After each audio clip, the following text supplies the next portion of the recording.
Hello बच्चों, मैं सुषमा शर्मा कक्षा 12 में आप सबको हिंदी पढ़ा रही थी। पाठ 1 गद्य खंड से पाठ 1 जिसका नाम था भक्ति, जिसे लिखा था महादेवी वर्मा जी ने। तो आइए आज हम पाठ को देखते हैं कि ये पाठ में क्या है। भक्तिन नाम का पाठ।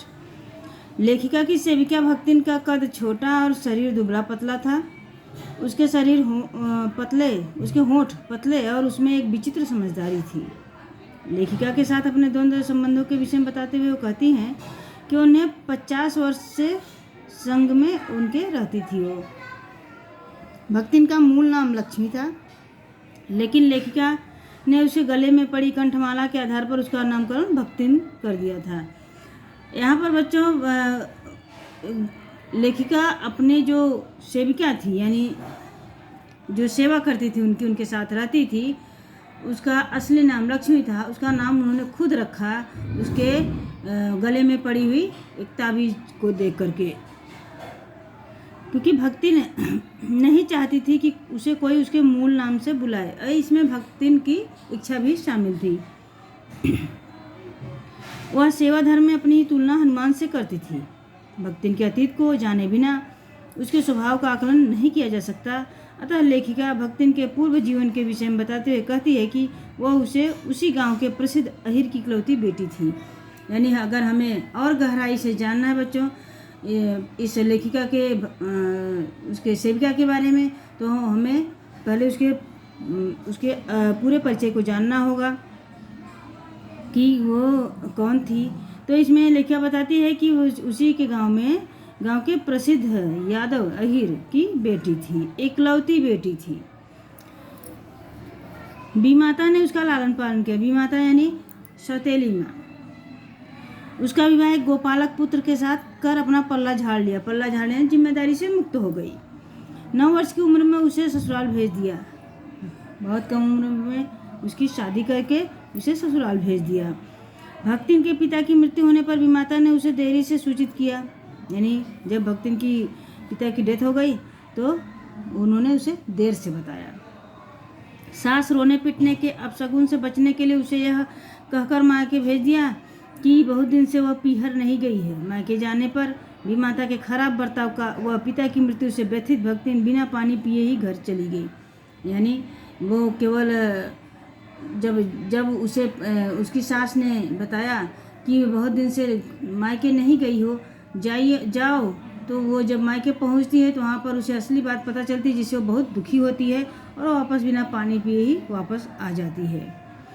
घर आने पर अपनी सासू को भला बुरा सुनाया और अपने गहने फेंक कर अपनी व्यथा प्रकट की। यानी अपनी नाराजगी को दिखाया उसने सास को। भक्तिन के जीवन का दूसरा भाग भी दुखपूर्ण ही था। लगातार 3 बेटियां होने के कारण सास और जेठानियों ने अपनी उपेक्षा करना शुरू कर दी। ससुराल में भक्तिन को सारा काम खुद करना पड़ता था, जबकि उसकी जेठानियां मज़े से रहती थी। खाने पीने में भी भक्तिन के साथ भेदभाव किया जाता था। बच्चों, एक स्त्री की एक यूं कह लो कि नारी जात की व्यथा की कहानी है कि जन्म से लेकर के बड़े होने तक, यानी अब भक्तिन की दूसरी पार्ट शुरू होती है। पहला तो क्या था, मायके में, जहाँ पिता की असली माँ की मृत्यु होने के बाद सौतेली माँ उसके साथ दुर्व्यवहार करती है। फिर पिता की मृत्यु होने के बाद उससे उसके सूचना नहीं दी जाती है, और जब शादी होती है तो ससुराल में उसकी उपेक्षा भी होती है, क्योंकि वो केवल लड़कियों की माँ थी। अब जीवन के तीसरे चरण में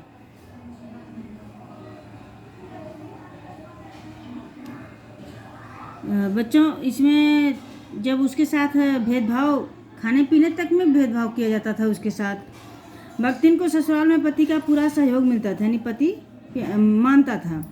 उसे अपनी पत्नी पर पूरा विश्वास था। अपने पति के प्रेम कारण वह सबसे अलग हो गई। अलग होते समय उसके सूझबूझ कारण उसे गाय, भैंस, खलिहान, अमराई के पेड़ आदि सब ठीक ठाक मिल गए। परिश्रम के कारण घर में समृद्धि का विस्तार होने लगा। भक्तिन ने अपनी बड़ी बेटी का विवाह धूमधाम से किया। उसके बाद उसका पति चल बसा। उस समय भक्तिन की उम्र मात्र 21 वर्ष की थी। उसकी समृद्धि को देखकर घरवालों को लालच आ गया। उन्होंने दूसरे विवाह का प्रस्ताव किया, जिसे भक्तिन ने इनकार कर दिया। उसने अपने बाल कटवा दिए, कंठी धारण की, दोनों बेटियों की शादी कर दी, पति द्वारा चुने दामाद को घर जमाई बनाकर रख लिया। जीवन के तीसरे चरण में भी दुर्भाग्य ने उसका साथ नहीं छोड़ा। उसकी लड़की विधवा हो गई। परिवार वालों की दृष्टि उसकी संपत्ति पर थी। घर वाले संपत्ति पर अधिकार जताने के लिए भक्तिन का जेठ अपने साले को बुला लाया। ऐसा करने पर सब कुछ उसके अधीन हो जाता। भक्तिन की बेटी को कोठरी में घुसकर भीतर से दरवाजा बंद कर लिया। भक्तिन की बेटी ने विवाह से इनकार कर दिया। माँ बेटी दोनों मिलकर घर की देखभाल करने लगी। एक दिन भक्तिन की अनुपस्थिति में तीतरबाज बर ने भक्तिन की बेटी कोठरी में घुसकर भीतर से दरवाजा बंद कर लिया। उसके समर्थक गांव वालों को बुला लाए। पंचायत बैठी। उसने फैसला किया कि उन दोनों में से चाहे कोई सच्चा हो या झूठा, वे दोनों एक कोठरी से निकले हुए हैं तो उन्हें पति पत्नी के रूप में रहना होगा। पारिवारिक द्वेष के कारण लगान अदा करना भारी हो गया। एक दिन जमींदार ने भक्तिन को बुलाकर दिन भर कड़ी धूप में खड़ा रखा। यह अपमान भक्तिन की कर्मठता में सबसे बड़ा कलंक बन गया। दूसरे ही दिन भक्तिन कमाई के विचार से शहर आ गई। भक्तिन के जीवन का अंतिम परिच्छेद बच्चों लेखिका के घर एक सेविका के रूप में प्रारंभ हुआ। यहाँ से भक्तिन यानी अभी तक तो आप सब जान रहे थे कि भक्तिन का पहला परिचय क्या था। अब हम आगे का देखते हैं कि कैसे ये भक्तिन रूप में प्रसिद्ध हुई। भक्तिन की वेशभूषा में गृहस्थ और वैरागी का सम्मिश्रण देखकर लेखिका ने उनसे प्रश्न पूछा कि तुम खाना बनाना जानती हो। जवाब में भक्तिन ने कहा कि वो रोटी दाल साग भाजी बनाना जानती है। नौकरी मिलने पर उसने अगले दिन खाना बनाना शुरू किया। भोजन के समय भक्ति ने लेखिका को दाल के साथ मोटी काली चित्तीदार 4 रोटियां परोसी तो लेखिका ने टोका। उसने अपना तर्क दिया कि अच्छी सेकने के प्रयास में रोटियां अधिक कड़ी हो गई।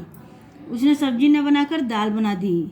इस खाने पर लेखिका के प्रश्नवाचक दृष्टि पर उसने आम चूर्ण, लाल मिर्च की चटनी या गुड़ का प्रस्ताव रखा।